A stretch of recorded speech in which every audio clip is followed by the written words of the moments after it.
একেবারে নরম তুলতুলে পুরভরা আলুর পরোটা করব। দেখুন কিভাবে করছি। 5 ফোড়ন গোলমরিচ শুকনো লঙ্কা প্রথমে ভেজেছি, সেটা শিলে গুঁড়িয়ে নেব।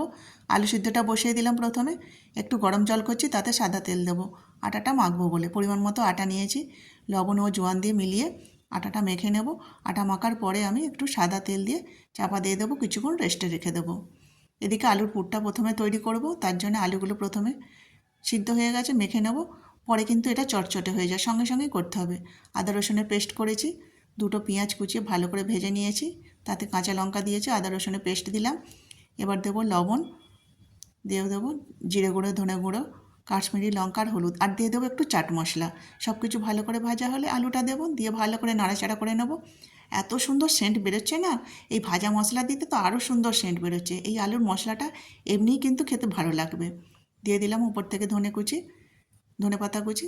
পুরটা রেডি হয়ে গেছে, একটা চাটনি বাটছি এবার, টমেটো ও রসুনের চাটনি। চাটনিটা রেডি হয়ে গেছে, একটু মশলা দিয়ে দিলাম, দিয়ে এবার একটু লাস্টে লেবুর রসটা অবশ্যই দিতে হবে, তবেই কিন্তু এই চাটনিটা টেস্টি হবে। এই আলু পরোটার সাথে এই চাটনিটা লাগে এত সুন্দর, একদম পারফেক্ট একটা চাটনি। অবশ্যই তৈরি করবেন, দেখবেন কতটা সুন্দর এই আলু পরোটার সাথে এই চাটনিটা একদম ম্যাচিং করে। লেচি কেটে এবার পুরো ভরে আমি পরোটাগুলো রেডি করব। এইভাবে বন্ধ করে দিলাম। এবার একটু হাতে করে চেপে নেব, আটা ছড়িয়ে প্রথমে আমি পরোটাগুলো বেলে নেব। চাটু গরম হয়ে গেছে, চাটুতে একটু তেল দিলাম, তেল দিয়ে পরোটা দিয়ে এপিট ওপিট শিখে নিলাম।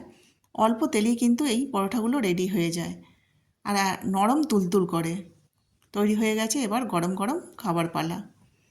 দেখুন একটা কেটে দেখাই, ভিতরে কি সুন্দর লাগছে আলুটা, দেখুন। দিয়ে দিলাম সেই চাটনিটা, এই চাটনি দিয়ে এত সুন্দর লাগে বলার মতো নয়, খেয়ে অবশ্যই দেখবেন।